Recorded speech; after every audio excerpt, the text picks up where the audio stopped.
The 90s and 2000s really was the heyday of the body-on-frame SUV. You could choose something as small as a Kia Sportage to something gargantuan like a Ford Excursion. There was really something made for everyone. But when it came to a mid-size SUV, of course most people flocked to the Toyota 4Runner and Ford Explorer, the two best-selling SUVs of the time. However, they were at a premium, and even Japan themselves offered a more affordable alternative compared to the mighty 4Runner. And if you've been a friend of mine for a little while, you'll know that I have quite the fondness for the little Honduzu. And this week I've had the ultimate privilege of spending time with this absolute time capsule of a gem, the 2002 Isuzu Rodeo.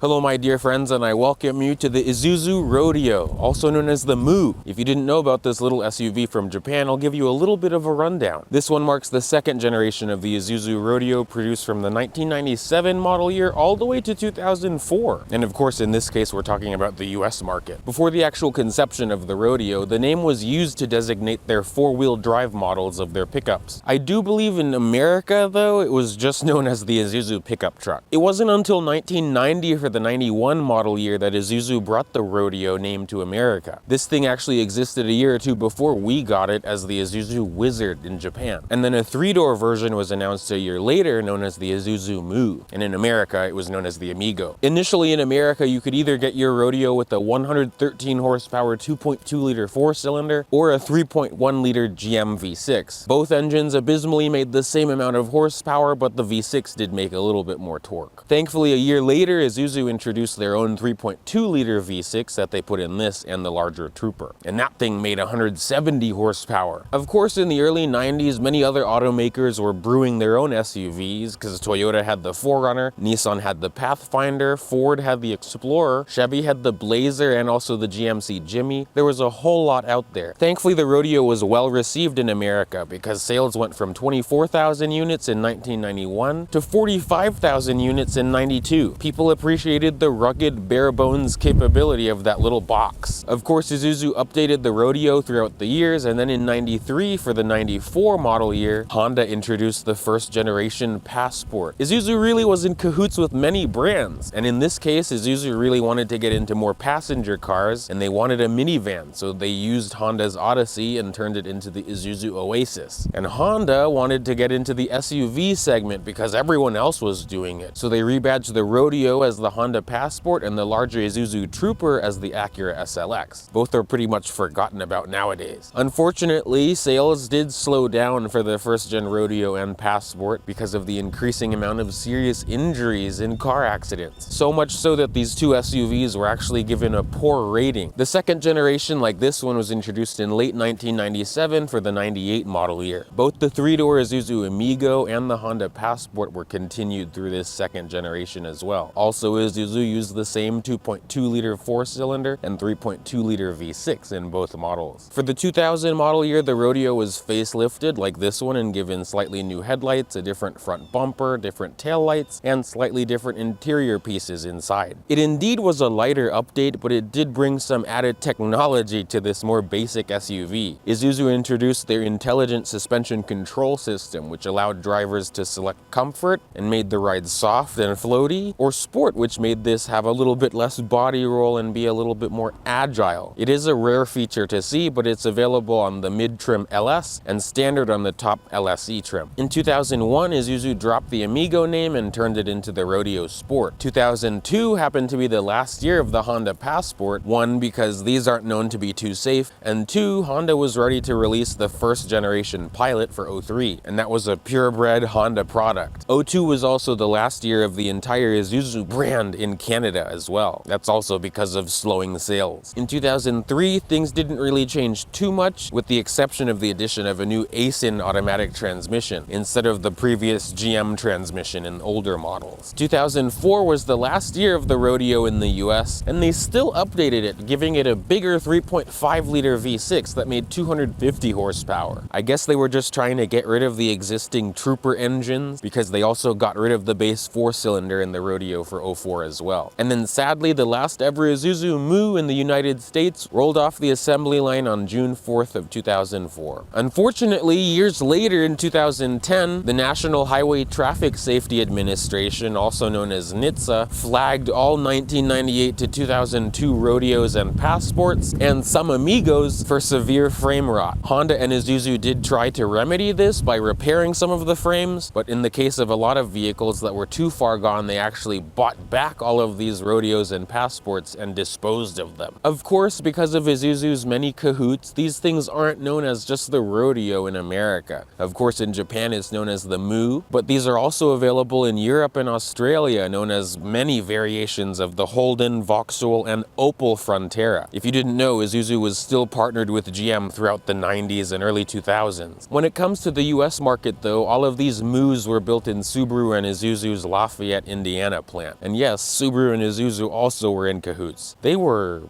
around.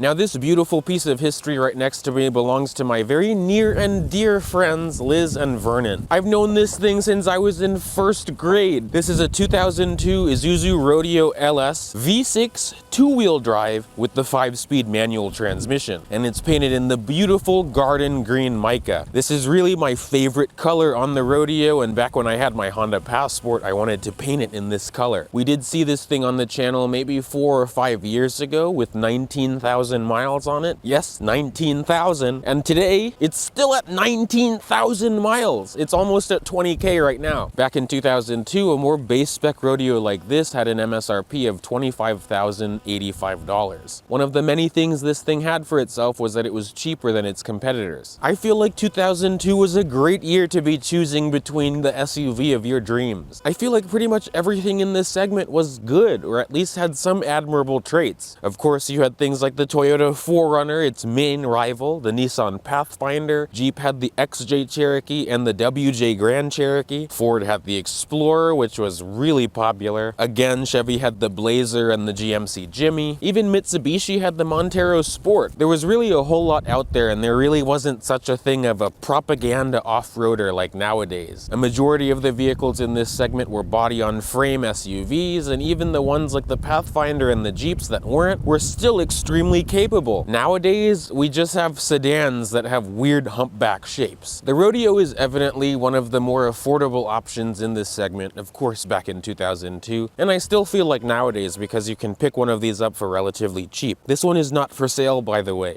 You did have 3 options to choose from back in 2002, starting at the base S for $18,000, the LS like this one that was about $20,000, and then the top LSE trim for $32,000. That top trim was loaded with a lot of options though, so even though it wasn't as fancy, it would still be comparable to something like a 4Runner Limited. Just like its other competitors, the Rodeo was available with 2 engine options in 2002. Again, you could choose that 2.2-liter 4-cylinder or this V6, but thankfully by the time of '02, Isuzu was using their own engines in the Rodeo. It was supposed to pop, but it's just very soft, I guess. There we go. So mates, I introduce you once again, because I have this engine in my Passport, Isuzu's GV-D1 V6. It's a 3.2-liter dual overhead cam V6, again, from Isuzu. In this application, it makes 205 horsepower and 214 pound-feet of torque. More horsepower and torque than the Toyota 4Runner of '02. But other competitors offered V8s as well. Again, because this thing has 20,000 miles on it, I could eat off the valve cover gaskets. I really would. 100,000 subs and you'll see me do that. You could get these with either a 4-speed automatic or a 5-speed manual like this one. Just so you know, that automatic transmission in the earlier models is from GM. In terms of MPGs, Isuzu rated this 2-wheel drive 5-speed V6 Rodeo to do 15 in the city, 19 on the highway, and a combined rating of 17. Now again, I did have one of these. I did not get anywhere close to 17 MPG average. Maybe this one, because it's the manual, might be a little bit better, but with my 4-wheel drive automatic V6 Honda Passport, it was a 99, I was consistently getting between 13 to 15 mpg. Personally, when I had my Honduzu, reliability was one of the strong suits of that. And I feel like most of the time, you should have a good time with your Rodeo. I will acknowledge, because Isuzu is a defunct brand now, it will be harder to get certain parts, but I still saw these in the junkyard when I had mine. The 3.2 liter V6 was good to me. It ran on a timing belt, not a timing chain, so you do have to replace that every 7 to 10 years or 100,000 miles. It's funny, in this case, this has not reached 100,000 miles. There have been reports of this engine being known to burn oil, but if you keep up with your oil changes, and it really depends on the maintenance of the car, it should treat you well. Again, if you find an automatic version before 2003, it'll have the GM 4L30 transmission in it. The biggest thing with these Rodeos and Passports that you'll have to deal with will be either suspension, because they like to go through suspension even though they're light. Thankfully, the suspension is cheap to replace on this. And then the frame rot is a really big one, but that's something with anything at this age anyway. But of course, in this case, it can actually affect safety. By the way, as you would expect with 19,000 miles, this thing really doesn't have an ounce of rust. Something I liked about my Passport and the Rodeo, because they're the same car, is the size. These things sit at 177.5 inches long. It's actually about 6 inches shorter than the 3rd gen Toyota 4Runner, and then it's 3 inches shorter than the outgoing Toyota RAV4. These SUVs of the 90s really have a compact footprint, and that's something I miss about things today. This one, being a more base LS model, is riding on these 15-inch steel wheels. Still look pretty classy today, and can you believe these tires are from 2014? They still look brand new. If you chose one of Isuzu's various option packages or the LSE trim, then you could get 16-inch wheels. You could also once again get adaptive suspension on your Rodeo, but this one doesn't have it. I really can't fathom how difficult it is to find the adaptive suspension shocks or sensors or anything. So if you're looking for a Rodeo, I know it's cool, but it's probably better to realistically get a normal one. Now, if this Rodeo looks a little bit funny to you, it looks a little bit funny to me. It's because this doesn't have the rear-mounted spare tire. It does have a full-size spare, but it's underneath on this one. I think it really depends on what trim and options you get, so there's many nuances, but regardless if you have the tire or not,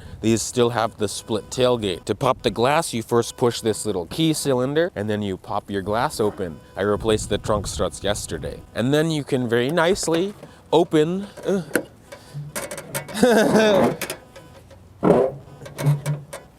I'll grease that, I guess. I am gonna throw a little bit of shade. If you've watched the recent videos, you may know which car I'm talking about. But this double-decade-old SUV has more usable trunk space than some new SUVs that you could buy maybe 10 of these for the price of that. Behind here, you get a very usable 33 cubic feet of volume behind the second row seat. The load floor isn't too high. There's not too much compromise when it comes to space in here. The rear seat also folds completely flat, and then you can get 81 cubic feet of volume. That's again bigger than some more modern SUVs that are way more expensive than this. And then I appreciate some of the hidden storage compartments in the trunk as well. It's very useful, very versatile, and if you have dogs,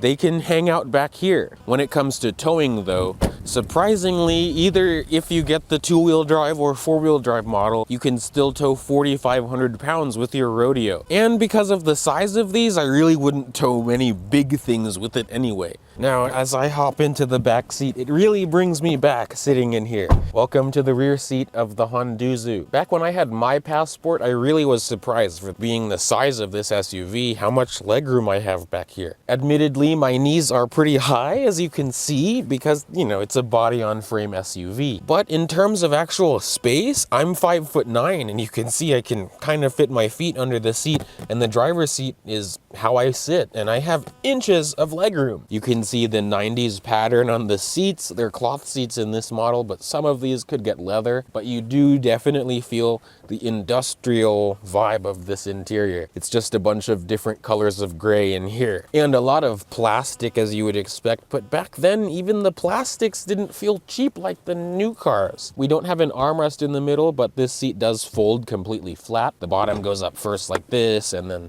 if you do this with the top, then it folds like that. We also don't have things like rear air vents back here. If you did want to suffocate a little bit more back here as a child, you were allowed to smoke because Isuzu provided us with an ashtray. And then there's 2 cup holders which fold pretty neat. 90s cup holders are on the more weak side when it comes to these mega-sized drinks nowadays. But I really think even the more modern adult would be comfortable back here. Introducing the advanced car with the backward name. Isuzu. Isuzu. Isuzu. Ah, Isuzu.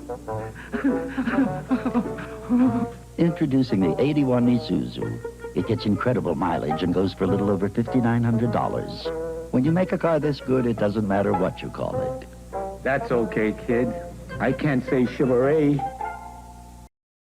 I am most certainly excited for today's experience. I welcome you to the interior of the manual Isuzu Rodeo. Again, I'm really excited to be driving the 5-speed today, but we can get this thing going. We don't have a key fob in this one. I believe some of these could get keyless entry, but this is the key for the Rodeo. There's no battery, no immobilizer, no nothing. The only immobilizer in this vehicle is the manual transmission itself. And to start this thing, all you have to do is put your foot on the clutch and the brake and then not push anything. Just put the key in and go. Let's listen to the nostalgic sounds.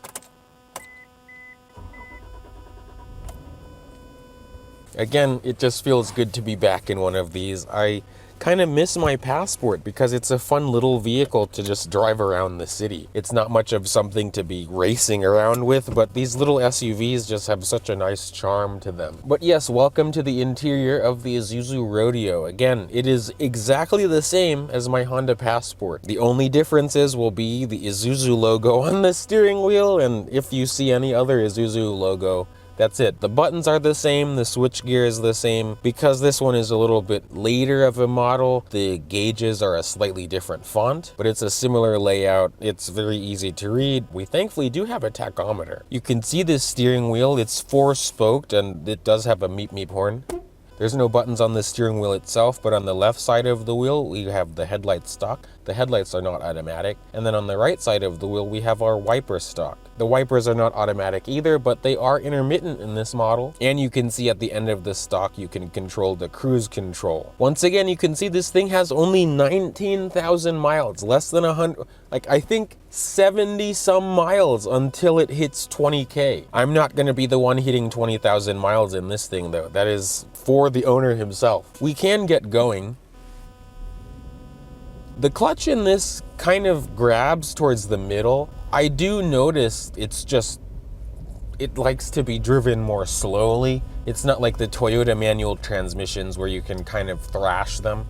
Not like I've been thrashing this thing at all, but it's just, this is a more laid back experience. I feel like I'm driving a Jeep TJ or something. It has an upshift light, which I find interesting for added fuel economy. Upon initial impressions, this thing is miles nicer than my Passport. Even though I replaced the shocks and sway bars, I guess I didn't do enough. This thing, it's so new, it still feels so tight. It doesn't squeak like my old one. My old one went This thing doesn't make any noises at all. The only noise that it's making is the coins that are in the little coin compartment. But this thing really feels like a brand new truck. It's easy to drive too. These are very fun. That's why I miss mine. I'm sure if mine was manual, I might still have it. I still feel like I'm learning this clutch because it bites kind of towards the middle. It doesn't bite where I would expect it to, but it is easy. The clutch is light. It's not like it's difficult at all, but it's just, I guess the clutch is springy, or it just feels like I'm driving a brand new car, so I have to get used to it, you know? The brakes feel good, actually. Not like the 4Runner.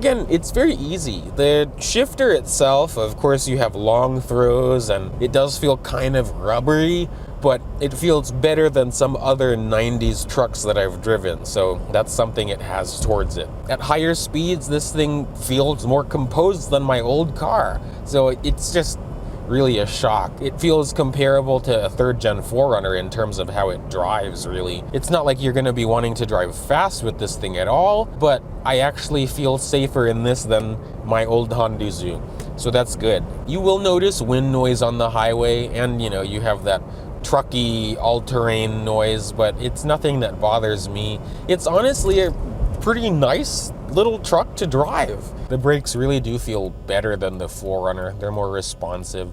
The steering is the same as a 3rd gen if you're coming from that. It's kind of slow and you don't get much feedback, of course.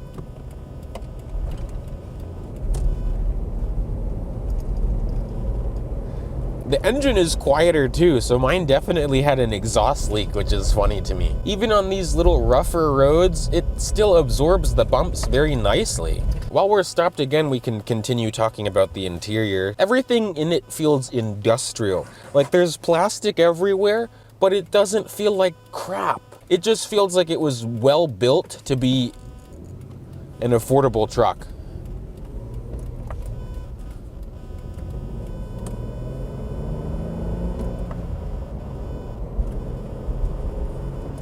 Yeah, it's easy to drive. Like, it's not sporty. It's not sporty at all. It's not fast. It's not like the best put together truck, but it just puts a smile on my face, and that really makes me feel good. It turns in nicely. It's not like a goofball when you're driving this. It's put together. You can see we have this single zone climate control, very easy. It's manual climate control.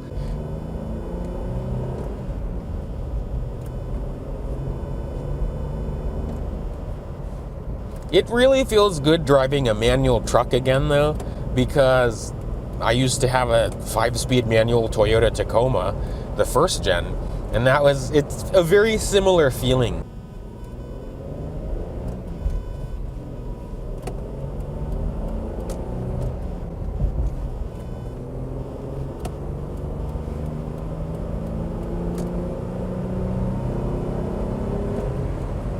It's not fast at all. It'll rev to 6,000 RPM, but it's not going to do it quickly. The gears are low. It's a good low-speed vehicle, and that's honestly better. You're gonna be safer doing lower speeds with this thing anyway. Because it's a mechanical throttle, it's still good response. That's why it's fun to just whip these things around. The torque is good, and it's faster than the auto, because you just have a little bit more control. It's just, I enjoy it. Even mine, I might make mine sound like it was scary, and definitely if you're doing like 80 miles an hour, it's scary, but if you're just running errands, this is perfect. It's really perfect. Like, there's not really been a time that I've been frustrated driving this.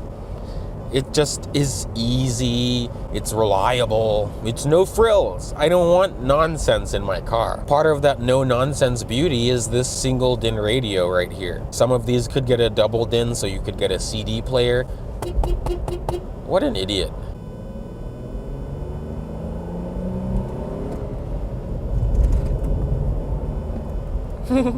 It's fun. Even though it's not fast, it's giving me its all. So it feels like, all right, it's doing something. I really have just enjoyed driving this. Thankfully, it rides nicely. The shocks are firm, the springs are good. It really absorbs the bumps nicely. Again, the ride is comparable to a Toyota 4Runner. It's no stiffer. It's honestly not really stiff. I would say the Nissan Pathfinder, the R50 Pathfinder, is the best driving one in this segment, because the VQ under the hood really has a lot of power, and then also it's unibody, so it handles bumps and everything pretty nicely on the road. It really does turn better than my old car. It just feels less floppy. It's just, this thing is composed. Some of you that are watching will probably be like, I drove a rodeo and it's terrible. I mean, sure, but that's not why you buy this, for the driving dynamics on the road, really. I didn't. I bought mine for the nostalgia and the looks, and then also, these are way cheaper than 3rd gen Toyota 4Runners, because 3rd gen 4Runner is like $10,000, but these will definitely be substantially cheaper than 3rd gen 4Runner. At least hopefully right now. Hopefully they don't get more ridiculously expensive like the Toyotas. This thing doesn't really take speed bumps that great, I do have to say that. It's just very firm.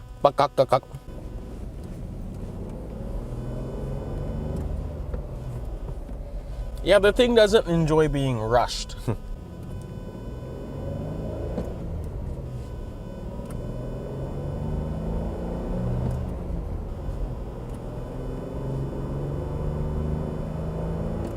The engine feels healthy, plenty of power, plenty of torque. It's good. I was impressed with this engine, especially coming from my 183 horsepower 3rd gen Toyota 4Runner.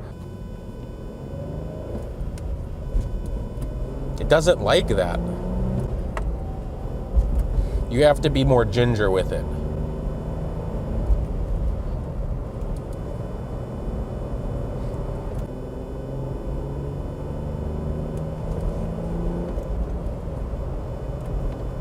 Yeah, you know, it's good. The manual really just makes it fun to drive slowly and everything. You know, in terms of interior comforts, there's not too much in here.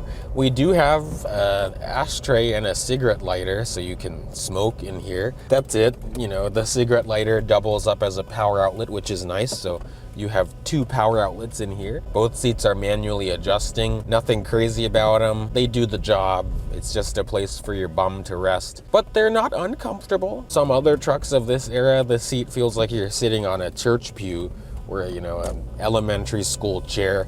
But this does feel better than that. This honestly has done, like, my Honduzu served me well in my year and change with it.